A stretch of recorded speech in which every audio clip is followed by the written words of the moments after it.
everyone. Welcome to tonight's webinar, Shifting the Culture of Cardiology in Support of a Modern Workforce. This webinar is brought to you by the American College of Cardiology and Women as One. My name is Erica Squarey, and I will be one of your two co-hosts tonight. I am the head of engagement for Women as One, and I'm joined by my colleague and dear friend, Kristen West. Kristen is the ACC staff liaison for the program directors, as well as the director of non-clinical sections for member strategy within ACC. I'm going to go through and introduce our panelists in a moment. But real quick, I just have a few ground slides to kind of cover us for today's conversation. Our webinar will be 60 minutes, and we are going to cover a lot. We are going to go through the key findings from the ACC Program Director Survey with Julie Damp. We will review a brief clip from a video that Women as One released earlier this year, So I Married a Cardiologist. We'll then use that to have a panel discussion on what we can do to improve, moderated by Gabby Weissman, with our panelists Doreen, Defaria, Joshua Knowles, and Julie Damp. And then we'll end with a brief resource highlights from ACC and Women as One to hopefully continue this conversation as we end our conversation today to keep the combo going. A couple questions for folks that are new to Zoom. There is a Q&A feature that should be in the bottom of your screen. Feel free to ask questions as the conversation goes, and we'll try to answer as many questions as possible. We will be recording this. We're recording now, and we will also send over a few resource links after our conversation today. So feel free. I see we already have a question on recording, so that's great. We'll send all of this over and afterwards in the conversation. So why are we here? What are we doing?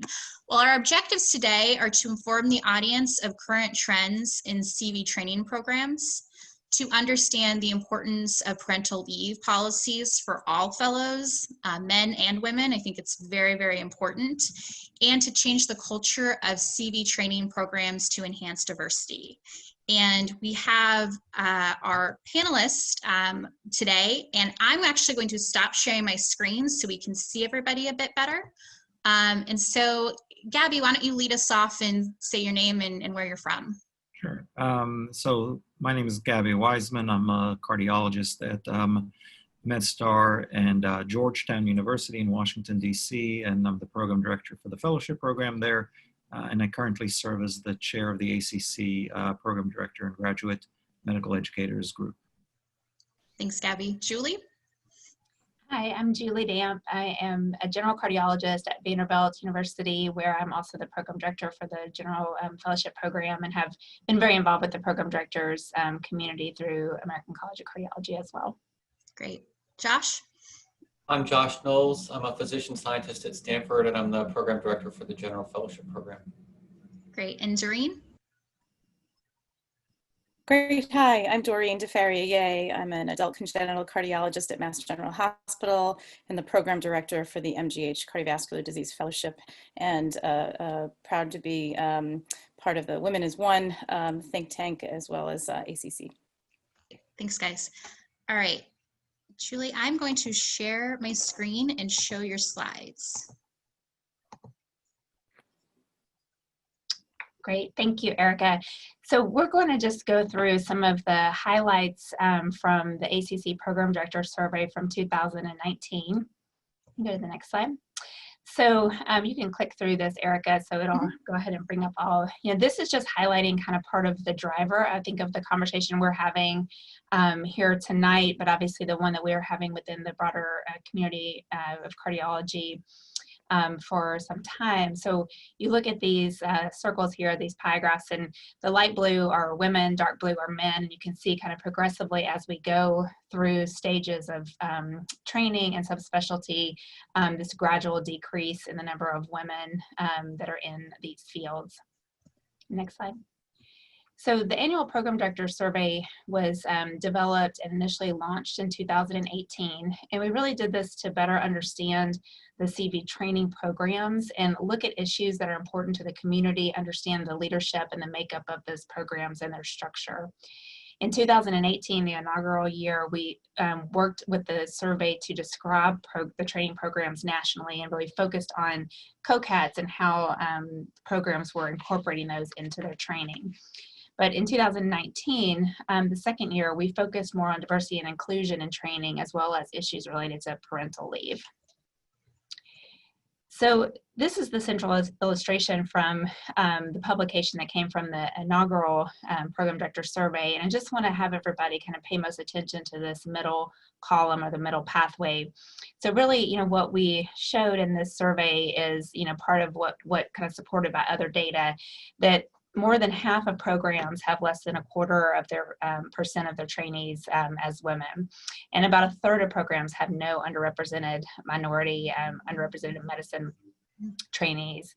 And there's a lot of variation in diversity that correlated with some specific program characteristics that had to do with the program director and to some degree with program size and with geography. And we really felt like this led to a lot of opportunities for us to try to identify and target some drivers of diversity within training programs.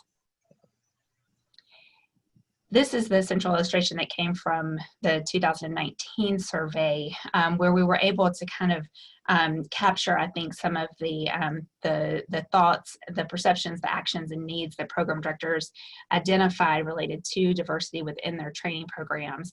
And what we found through the survey is that most program directors, the vast majority, agree that diversity in cardiovascular disease needs to increase, and they feel that training programs can play a significant role in this.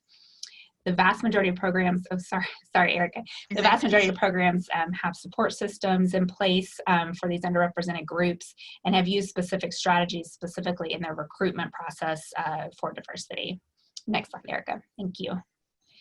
So this shows some of the specific strategies in recruitment that we learned that program directors are using, and you can see the percentage of program directors to the right who reported using these. And so some of the top ones there: highlighting diversity, prioritizing diversity in the match list and in interview invitations, highlighting diversity of the institution, and so on. And so I'll give you just a second to kind of read through those things so you can see some of the things that program directors have been doing.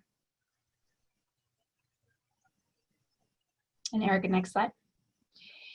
Program directors also told us the most important criteria to them as they're generating their match list, and these were the top 3.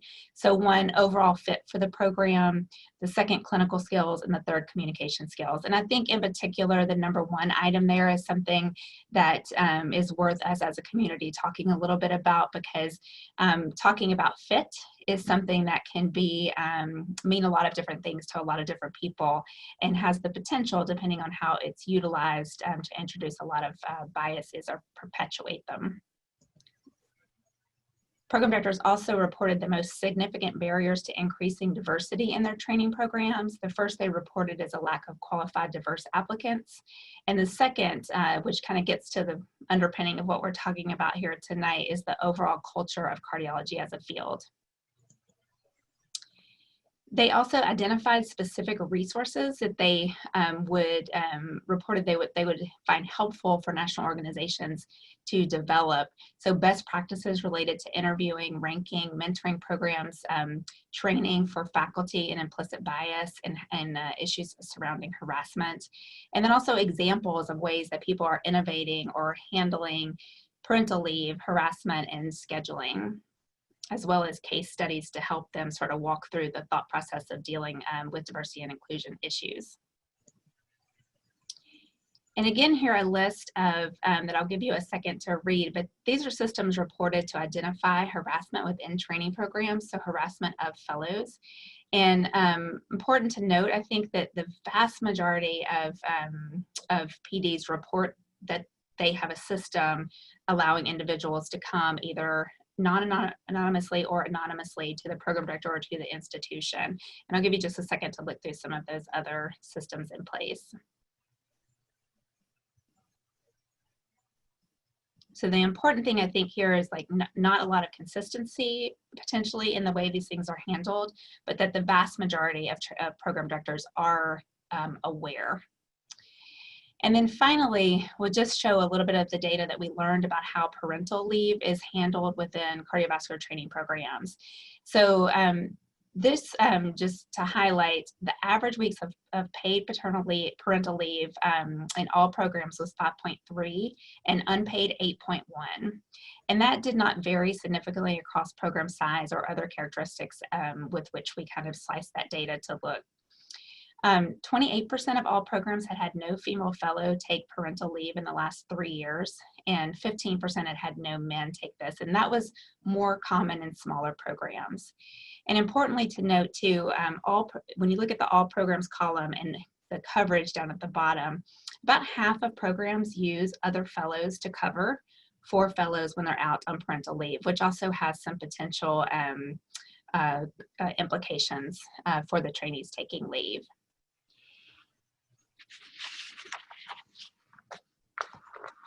Great. Well, this was excellent, Julie, and I think is going to be a really nice segue into the clip I'm going to show right now. So as we mentioned, Women as One, sorry, one second, redo that. Women as One, earlier this year, we launched a video called So I Married a Cardiologist that is going to, in this clip in particular, is going to discuss parental leave and what we can do about it. So one second. Make sure I can enable my sound. Yeah, it's tough. I remember it vividly. It was like I didn't want people to say, well, she's pregnant, she just had a child, she can't be like with us, you know, interventional cardiology. And I wanted to just go right back, I mean, literally right back with the hospital band to make sure that nothing was missed, that as if it just didn't happen. And isn't that just really, really I mean, and that was, shameful. I mean, I didn't have to go back to the lab because I was going for transition, but in my mind, if I didn't start the same day that all the other new staff started, that would be like something, The stigma was huge, and probably still is. And I think that we are all hearing that. And how do we change that? How do we change that? I think culture has to come from leaders, right? Leaders of organizations, of divisions, of departments who prioritize family leave and are vocal about that and make it clear. Take it themselves. Yes. And encourage people to take, then culture will changes more rapidly. So you're a director of fellowship program. How does that? It's what have you done? Have you implemented this? Did it come from leadership? I mean, it sounds like you got it somewhat figured out. Well, I have to say we're very fortunate because the Partners, which is the organization that encompasses Mass General and the Brigham, from the Partners leadership level, they recently sort of reconfigured the parental leave policy so it was uniform. I think there was a recognition that there was a tremendous amount of heterogeneity in how each division employed their parental leaves. Maternity leave, did people have paternity leave policies? Some did, some didn't. Some people, thought about it differently. So they took an approach to just try to ensure that that was uniform for all trainees in all of our fellowship programs across all departments and divisions. Not only maternity leave, but paternity leave as well. And not only for live people who are birthing babies themselves, but also if they're adopting. So it was a widespread change, and I think it was up to the program directors to ensure that those policies were being talked about, discussed, and followed. And so it so happened to coincide with our program having a number of trainees who were pregnant and planning on having children. And what I realized is that each fellow has sort of a unique journey and unique needs. And when you have a 3-year training program, there's a lot more flexibility to ensure that that trainee achieves all the competencies by the time you have to sign off on them being a cardiologist. Interventional or a procedural-based specialty that's a single year, it's a little bit of a different thing because you want to ensure that when you graduate that fellow at the end of the year, they have the technical competencies to be independent in the lab. But I think there are ways to complement that. I mean, there are ways we know that, yes, if you need a certain number of procedures, I'm sure we can rotate that particular fellow when they come back into programs where they would absolutely get those, whether it's within the same fellowship program or even getting them to be a visiting fellow in another lab.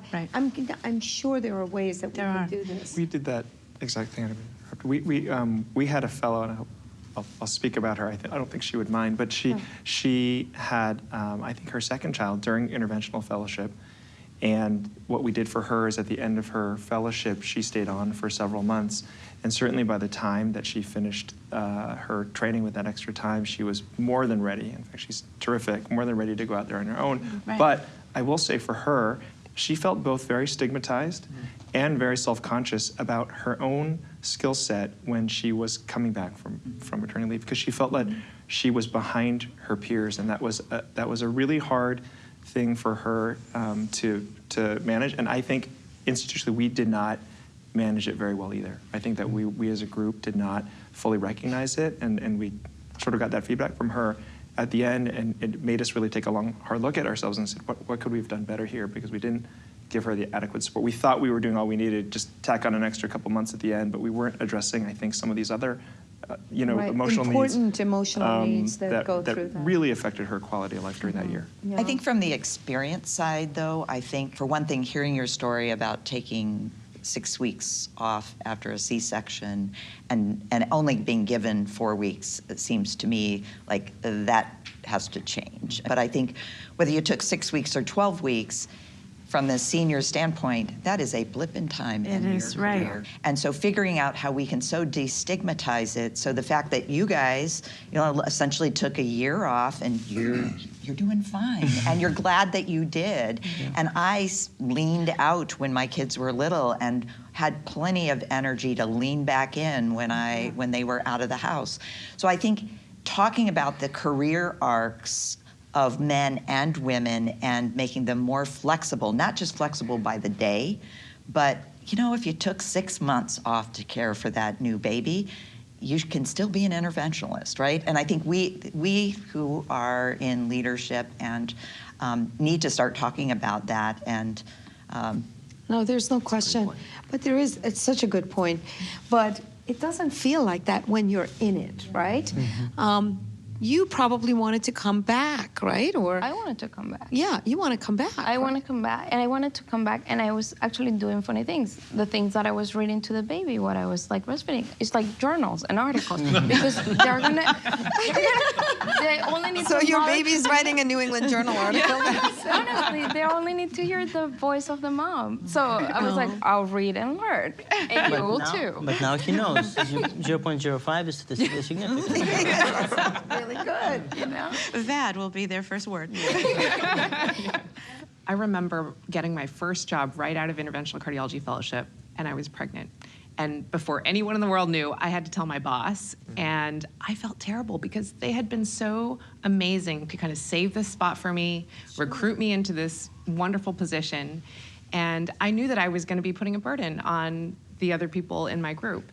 And the thing that the director of our program, our chief at the time, said, he said, 9 months is nothing. I hired you for the long haul. Oh. And in that single statement, all of my fears and anxieties just took a step down. And I realized that it was going to be okay. We were going to figure it out.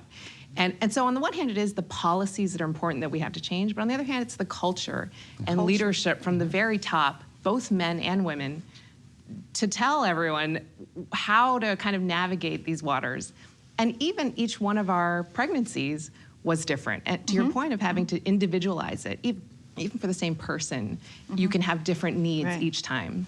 And we definitely can get there, but it takes that kind of leadership to change the culture. There's this term called the motherhood penalty and the fatherhood bonus, where if a man has a child, people's perception of them increases. Like, oh, he's so good at his job and he's a father.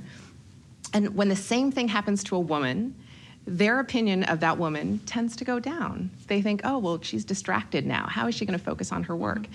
And I've realized the same things sometimes. We used to have a Saturday morning cath conference, and one time one of the interventional fellows brought her baby, and I remember thinking at the time, how does she concentrate on a cath conference with her baby there? Now that I've had 3 kids, I know she must have been so committed that she got her baby up and got her baby to this conference at 8 in the morning on a Saturday. Wow. And, I've never done that. Yeah, well. But I think, it's right. checking ourselves and our preconceptions and trying the to implicit understand. bias. Exactly. I think the other thing is, I think women have to stop thinking about themselves being burdens to others. Because when we talk about having babies, that is something that the men in the room can't do. So if we don't do it, the human race will die out. And so, right back. And so when we start talking, really be doing cardiologists. when we start talking about women chose to do this, well, usually someone chose to do that with them. And I think if we start thinking about it as a joint thing and as about how this is good for all of us, and less about the individual and thinking about as a burden, because if we achieve the goal of cardiology, say being 50% women, this will be more of an issue. So we should assume it is going to be normal. Yeah. That babies are going to be born while people are in interventional fellowship, and we're just going to have It's our fertile time. Yes. I think it has to be set as an expectation that women will get pregnant and they will have babies in fellowship. I know, it's but shocking. right now, I think It's just people, assumed, I think and if people that right now- happens, check the box. Yeah, I think they're scared of it. They avoid the subject altogether. It's like, God forbid a fellow gets pregnant, or God forbid a resident gets pregnant, because then everybody has to pitch in and do something. But if it's an expectation, then it's like, all right, what are the steps we need to do when this fellow, when this resident becomes pregnant? What are the steps? When? What do we need to do? Not if, when. I think to Sharon's point as well, this is that we have to think about this as, if a system cannot absorb one human being taking several months off, there's a major problem with that system, right? And we spent some time thinking about this in our fellowship, because we found that when some of our fellows who were the first ones to take leave, they really felt like they didn't have many other people they could tap on for coverage.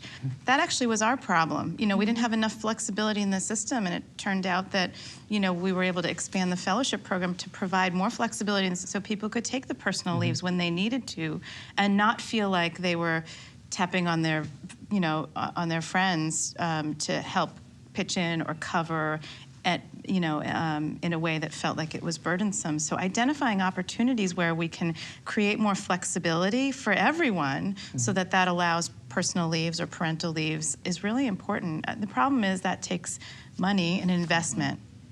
Okay, so hopefully that was a really good overview and great discussion for today. And so Gabby, I think you're gonna lead us in our panel discussion and open it up to the group. Great, thank you, and thanks for having us here this evening to talk about this subject.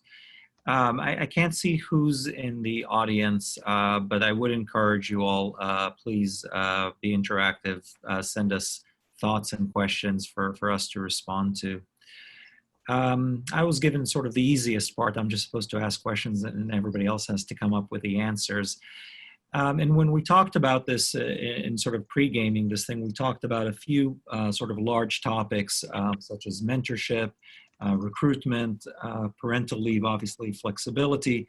But I guess I want to start off with this notion of culture.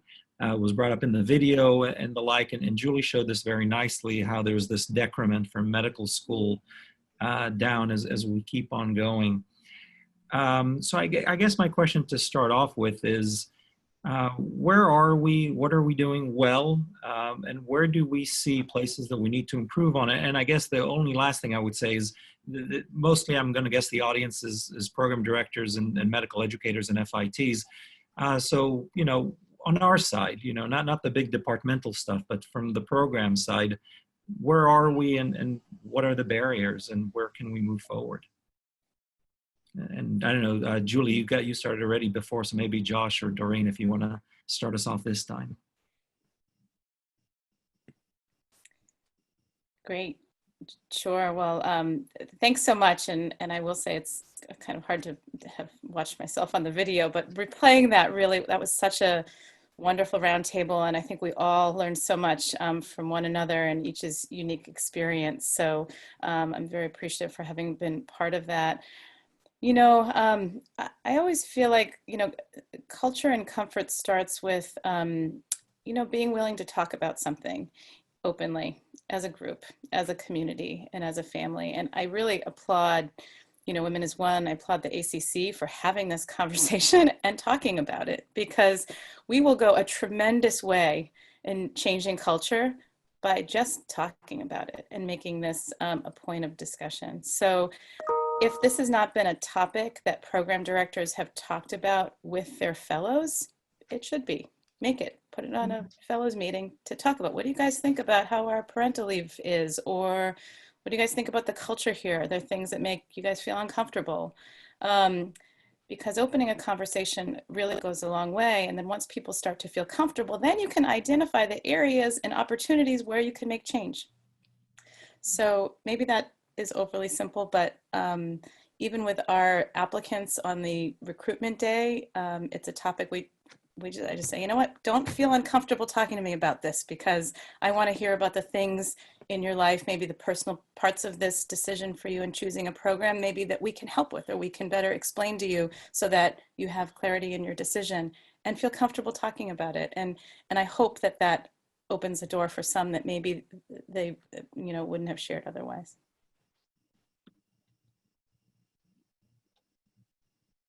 Hey, you're Thank you muted. very much.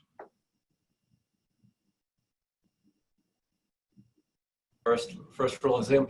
So it's great to see so many fellows in training in the list. I recognize some names of people that are here in other places, and also program directors. But I would also say it's important to be uncomfortable in talking about it, because a lot of the facts are very uncomfortable, and this is something that we're experiencing in 2020 for many reasons. But we need to look as a field ourselves in the mirror and say, how can we do a lot better? And we have to just not pat ourselves on the back at how well we're doing right now, but do a deep dive systematically and figure out every single place that there are microaggressions happening and underrepresentation, and what are the small and large barriers that are preventing our most talented physicians from wanting to go into cardiology. And that's everything from the mentors that you have as faculty members, to who you get into to grand rounds, to how you do parental leave, to how you cover radiation safety. And it's at every aspect of the program. And I think that until you feel comfortable getting uncomfortable, things are not going to change. I totally agree with that, Josh. And and I feel like it's important to acknowledge that a lot of the things that may be culturally off-putting to people about cardiology are not things that only women care about, but also lots of men want to, have flexible, or at least like somewhat family manageable, family friendly work schedules, or want to be able to have conversations about how much time they want to take off if they're having, if their family's growing or changing and that type of thing. So I think keeping in mind that that by addressing some of these things that we may be uncomfortable talking about, we make everybody's situation better. It's not just a problem for women. I think that's that last point is certainly true, and we've certainly found that in our program. Doreen, to go back to you, I like your idea about talking about this explicitly. And we, for example, do a monthly fellows and PD/APD meeting where we talk about things, and it feels like we talk about how things are going in this rotation, and the echo machine is always broken, the one that the fellow gets to wheel around, etc. So when you talk about these types of issues, what comes up? What do you fellows want to talk about, and what have you seen grow from this? Yeah, so I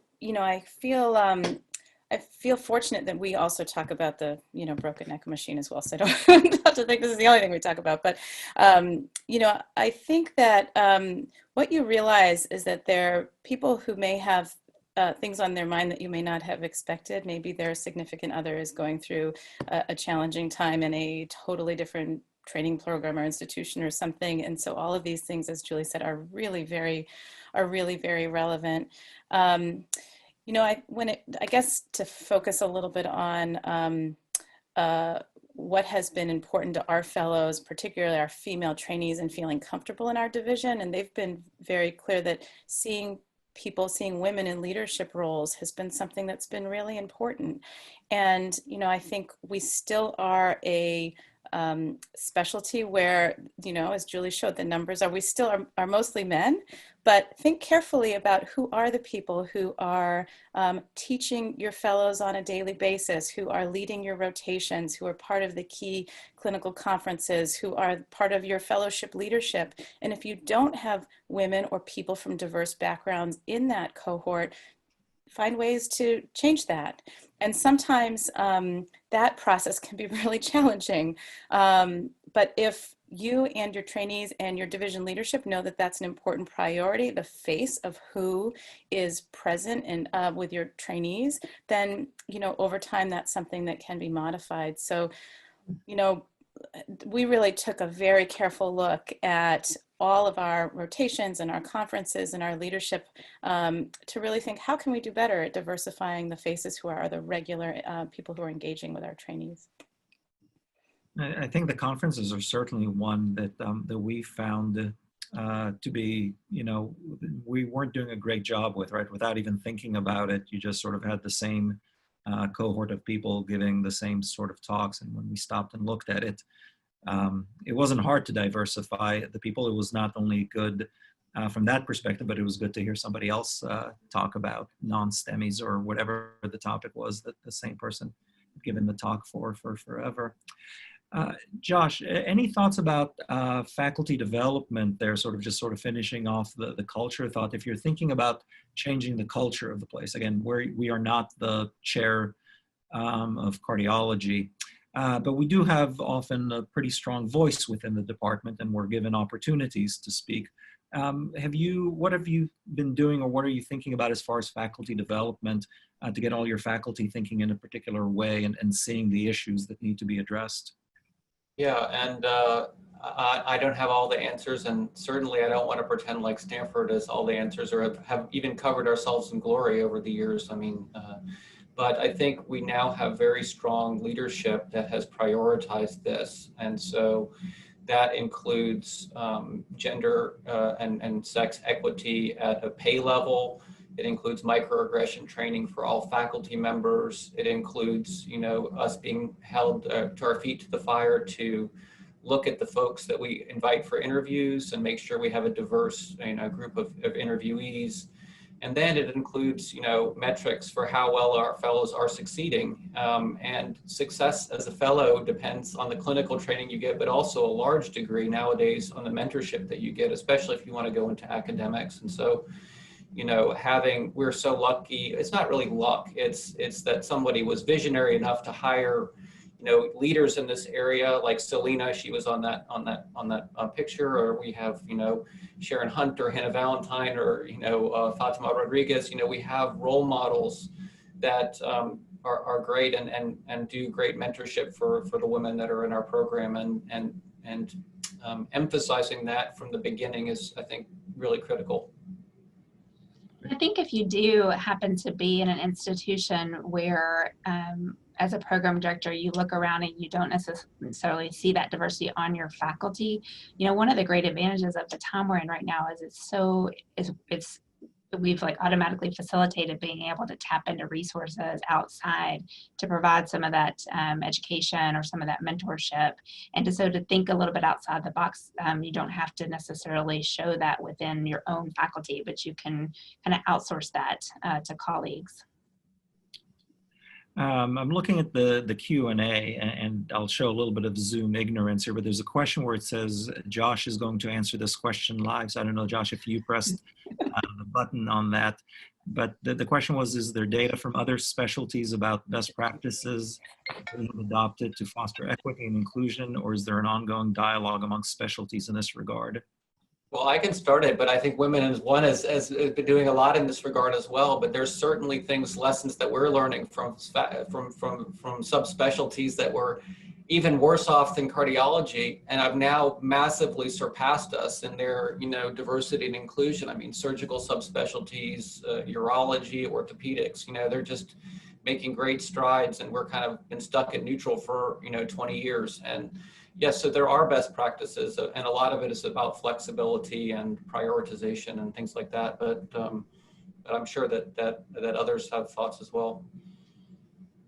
Yeah, Josh, that's exactly right. I'll just speak from Women as One. I mean, I think a lot of it is flexibility and having these very open and honest conversations about culture changes. I think the other thing, this is also in the Q&A too, and it's not necessarily something we can learn from other subspecialties, but I think the ability to start to adopt some like universal parental leave policies. We at Women as One are global. And, one of the things we just did this global survey, which I'll talk about in a minute, and the women in Europe were just blown away that we didn't have a paternity leave standard in the United States, and thought we were joking. And so I think just trying to work to normalize this and having universal standards, the 6-week best practices is really going to help us. But again, allowing for flexibility, allowing for, the ability to work part-time or to take time off, and for it to not to be a burden, I think is really important, and a conversation that we need to continue to have that makes everyone feel comfortable, both men and women. This is not just a women issue. We should all be adopting these changes. And I would say, just on a, talking about this, having these hard conversations, and I'm sure that several people would, who were on the video would have the same experience. I mean, the fact that we're having this conversation right now is amazing. I mean, it's something, honestly, that, when I started my fellowship training, I couldn't have really imagined happening. And I feel that that's even the case sometimes, like around, I mean, I thought that to myself earlier today in the echo lab. Like, one of our fellows came in and said something out loud to the group, and I actually thought to myself, like, how wonderful that we're sitting in the echo lab in this fellowship program, and a fellow can come in and say something like that, because when I was training, that wouldn't have happened. And I think that shows that we're starting to hopefully get some traction to get out of this inertia that Josh was talking about. I think those are great points. And I do think that it's true that we are, time-consuming and demanding field and profession, and we all know that, but we're not the only one. And many have been able to do that. And most fields in medicine are demanding and time-consuming and all of those things. There's a whole bunch of questions sort of related to paternity and maternity leave, parental leaves generally. And maybe the panelists want to address that a little bit. The last comment is from an FIT, which says, a few things, but one way I can think of making this smooth is training programs were to have prior organized plans to accommodate FITs who are pregnant and other fellows in that program. Doreen, I know that was no small part of the discussion you all had in the panel, but maybe you can expand a little bit about your thoughts of where we stand with parental leave, and where are we going with this? Sure. Gosh, there's so much to say, and there's a lot of terrific questions in here. I do hope we have time to address them all. I think one really needs to be proactive about thinking how a system accommodates to having one less or one more person in any capacity to run the clinical operations. And it shouldn't be a plan that just, gosh, you put together because you find out a fellow is pregnant. It's like, okay, now how are we going to cover the service and deal with that and deal with call? Because you're sort of then asking people. It really has to be something that has to be thought about before there is an occasion where a fellow is in training. And we recently had an opportunity to meet with all of our subspecialty fellowship program directors in our training program, our EP and heart failure and cath program directors, to talk about a variety of different topics that were common to all of the fellowship training programs. But one of them was, how can your systems accommodate to parental leave or personal leave or medical leave, whether it's planned and anticipated or it's unanticipated? What are the systems you have in place to ensure that the consult service keeps running, that you have nighttime coverage? Will it rely on the other few fellows who are around? Maybe in some part that's necessary, right? Or could there be some flexing or movement of advanced care practitioners who could come and serve and fill in those roles? So I think to really, force oneself to think about that before you're actually in the situation where it really will allow you to sort of pick up on opportunities where maybe you might need to reach out to your division chief and talk about how you can create those flexible options if they were to come up. So it certainly takes planning. And I think the other piece about this, and we talked a little bit on the roundtable, is then for the fellows, continued training, the fellows have so much anxiety about missing time in their training, and maybe they feel like they'll never get that time back. And like Sharon Hayes mentioned, really in the long term, it truly is just such a quick blip in our career, but it doesn't feel that way in the moment. So how do we ensure that we are assessing that fellow's growth and competence and in their milestones moving forward, and then have the opportunities after they come back from their parental leave to make up, if you will, certain areas that maybe they missed, or maybe areas that they don't necessarily need to make up one for one, if you will, because they've already reached those goals. And so being flexible around, what is required, what is competency-based, I think is critically important to ensuring that, these systems of parental leave work. I know Julie had commented about this the other day and had a lot of great insights about how we stick to, but also interpret CoCAD's requirements when people need to be out. Julie, any comments about CoCAD's, ABIM, all of these sort of regulatory things, and how should we think of them in this setting? Yeah, I mean, I think just, that's something we also could probably talk about for like a whole hour, but I think that it's important for program directors and for FITs too, because, sometimes you find yourself in situations where you need to advocate for yourself. And so making sure that you know what the rules, so to speak, are is important. And I think understanding from an ABIM perspective what their policies actually say. And also being, supportive for advocacy efforts. Like I think Women as One has, been working on when organizations are trying to go, one organization trying to go to another organization to make potentially some of those policies more favorable or more friendly or flexible. And from a CoCAD standpoint, I do think it's really important. We sort of treat CoCADs like it's, just absolute black and white law. And that's not really how CoCADs was ever intended to be. It was intended to be a guide for us as program directors and as FITs going through training about what lots of people who have expertise in these areas think is probably necessary to get you where you want to be from a knowledge and skill standpoint. And the last iteration of CoCADs and the last advanced training statement that has come out specifically are carefully choosing words to say, these are guidelines. These are these numbers and these times, they're guidelines about what we think should probably work in most cases, but they don't really allow us or they don't really cause us to have to stick strictly to them in cases like Doreen said, when you have a fellow who's already demonstrating competency in an area. CoCAD says that's fine. You can go ahead and move on. Yeah, no, I think that's important to remember that that I think we have certainly I did sort of ideas in our head about what CoCAD says, what ACGME said, what ABIM says, and some of those things are sort of feels like a little bit of myths passed down. It's important to look back at what they really say and talk to your colleagues. I think that's been one of my favorite parts of being part of the program director community, is sort of bouncing ideas one off the other and learning from each other. There were two questions about making maternal leave and paternal leave sort of equal. And is this the same for faculty members? I'll answer quickly just on our side. Our GME has gone towards making it equal and pretty generous for both men and women trainees, which is very different from everybody else in the institution. Nobody else gets that, not faculty, not associates, not anybody. And my personal feeling is it's financial. We are a very big GME, 1,000 trainees. That's still a very small number. Not that many of them have children, all in all, in the grand scheme of things.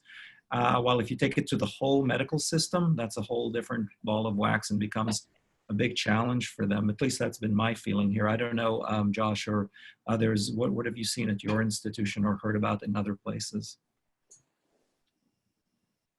Yeah, I wish we could move in that direction. You know, I feel I don't want to pretend like I don't feel a little bit impotent about this. You know, I wish that we could move into a model where, you know, that was sensible, but a lot of that does depend on your local GME and the way that leave is financed and all that kind of thing. And certainly I don't think here that the trainees and the faculty, you know, are exactly equivalent, which is, you know, kind of a shame. But it does need to be looked at for sure. I know we only have a few minutes, Erica, before we have to move on to the last part, but there's a question from Vince about ERS screening techniques that will not minimize URM. So maybe a few words about recruitment from anybody. How do you approach ERS? How do you approach recruitment? You know, if we did this about a month ago, this would have been our first topic to talk about, but I think we're sort of getting towards the end of this. What have you been doing and what have you seen this interview season?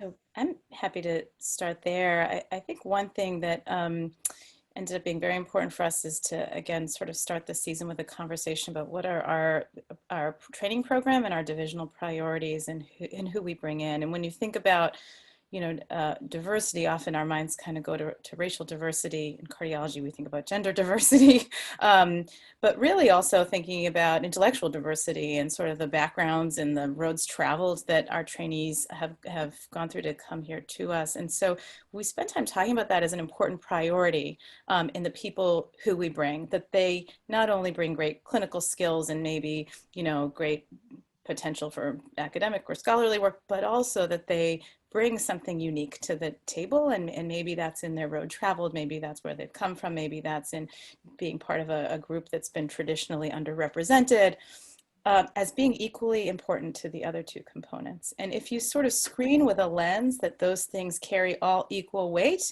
just the nature of that screening will enrich the pool of people brought in for those who truly are unique and very different from one another in a variety of different aspects. I think it's very easy to miss some of these things in an application. So we actually had a process where we sort of did almost a double screen to ensure that we weren't missing some of these hidden components within the application that really told the story of the journey that somebody came through, with a recognition that not everybody has the same opportunities for mentorship or projects or writing papers at this point in their life, but we're really looking at what is their potential moving forward, not necessarily what has already been accomplished before they come to us. So I think part of this is setting the ground rules of what are your priorities for in training fellows and the people that you bring in. Like Quinn Capers has said many times, we are the gatekeepers. You know, recruitment selection committees are such important committees because we are the gatekeepers to our whole field, and taking that responsibility seriously by preparing and prioritizing, I think is a key part. I totally agree with all that. I mean, we have institutional committees and groups that have really raised awareness about this throughout the institution and have a very active process to avoid, you know, those kind of filters.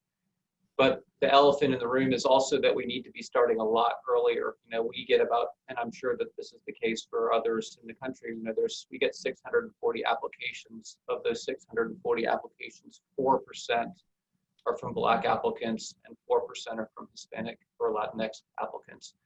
And so we need to be stretching out and nurturing those, you know, very talented individuals well before they start to apply for cardiology. For sure, I think that's incredibly important, and the same goes for women. I mean, you know, you saw the statistics from Julie's presentation where 50% of medicine residents are women, but only 20 or 25% of applicants in cardiology are women. So the same is true in that regard. Being very intentional on how you set up, you know, who you invite is really important. I have to say this one, I agree with you, Josh, is very difficult because of the pipeline issues that we all know exist.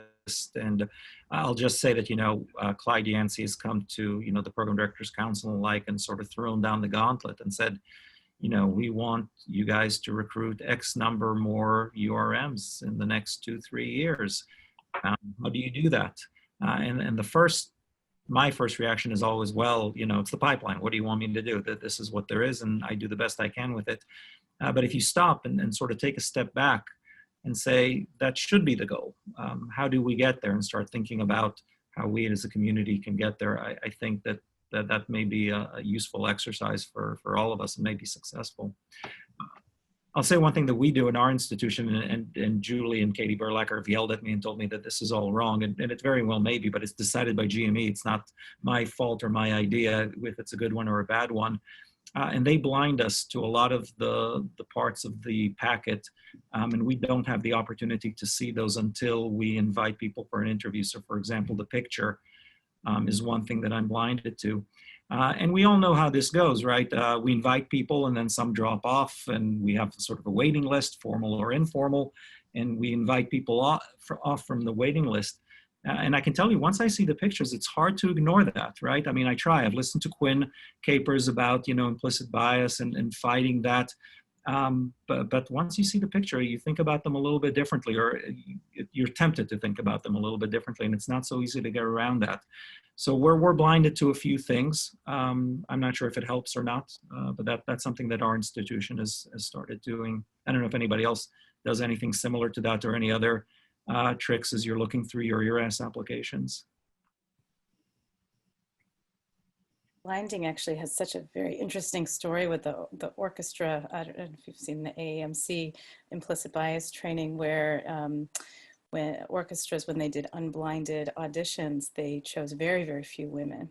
And then when they put a curtain down and just assessed based on the music, many, many more women got selected in. So if you don't want to underappreciate someone's talent, you start with blinding. But then, if in fact the diversity of what they bring to the table is really important to you, you have to unblind. Yeah, So and I think that's different. Yeah, that's such that what you just said is actually so critical, Doreen, and to make sure that Gabby doesn't misrepresent myself or Katie, either one. Like that is so critical. I do think there is a role for both blinding and unblinding at different levels of your process. And I don't know that anybody knows exactly what the exact right recipe for that is, but I think that that component of both is really important. And one thing another comment, just listening to the references about the pipeline, I do think that can feel really overwhelming to us as individuals, about how I personally would go and address that problem or work towards that problem. And I think, again, sort of thinking about ways that you can support people who are already in your area doing some of these really great things, to just ask around, like talk to people and figure out who may already be thinking about these things or working on these things, and figure out how you can support them, even if it's just by spreading the word about what they're doing. I think all of those, even just seemingly kind of small actions, are actually really important when you talk about a whole community of us, working together nationally. Erica, how are we doing for time? Or are we? We have about 5 minutes left. I wish we could talk for an hour more. We could probably fill it, and we've had such great questions. So I think in the interest of time, I'll just kind of end with these few slides and maybe send over some questions that we missed to the group, and we can see if we can answer as a collective body. But just a really great discussion, and I'm so glad we recorded, because I think this will be useful for a lot of folks. So let me just share a few slides, and I know Kristen has a few slides too. Here we go. Oop. Great.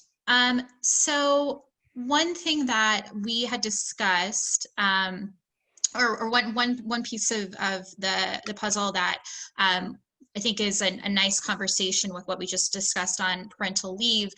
We have an entire site dedicated to retention, culture issues, pregnancy, etc., called womenas1.org/retention. We just launched a global parental leave survey and are working to get results back shortly, as well as wrote a paper with EAPCI on stronger radiation safety practices. And Josh had mentioned radiation safety as a piece of the puzzle that could really help with some of these issues. We just launched in August a slide set on radiation safety to kind of discuss the demystifying radiation exposure and how women and men can stay protected within the cath lab or procedures that have radiation. All of these resources are free and available on our website, and it would be great to share with program directors. Additionally, one thing that is happening right now is that we have our Women as One Escalator Awards. Sorry, I'm really bad at sharing my screen today. Our Women as One Escalator Awards, our application period is now through October 30th, 2020. And these are grant-funded research awards for women that are 10 years post-training. We offer funding for them for research, as well as this year, we are also offering a Mentor Match Award for fellows in training and women that are 10 years post-training to work on either a research, education, or quality improvement project. And so this year, we're really excited to offer awards at all stages in your career to escalate women and provide them opportunities. And again, this is open through the end of the year on our website, womenas1.org/escalator. And I mentioned this in the chat, but we also have digital resources, the video in full that we played, I will send over, as well as a podcast series that we call This Is How We Do It. And it talks through, Doreen was a speaker for us, and it talks through how do we have best practices and try and achieve gender equity within cardiology and medicine. And so some great conversations there. And again, I'll send all this over in follow-up, but just a couple of resources to keep us having this conversation moving forward. Kristen, do you want to go through your slides real quick? Sure. Can you hear me okay, Erica? Yeah.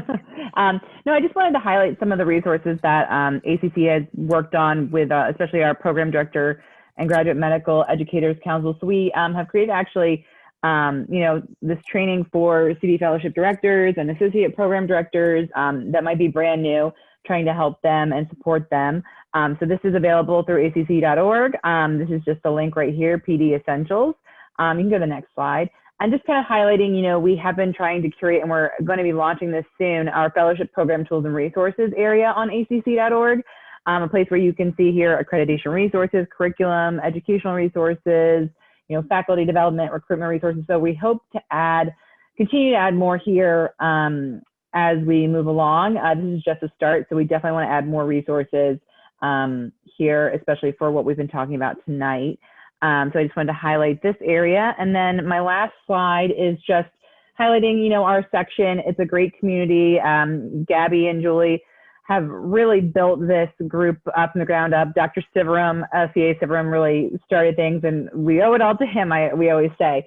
But it's just a great community. If you haven't joined, become a member. We have a great listserv where we are always talking about, important issues and just sharing best practices there. So that is all I have. Awesome. Well, thank you guys so much. It's 8. We ended on time. I know we're with the program directors if we start on time and end on time.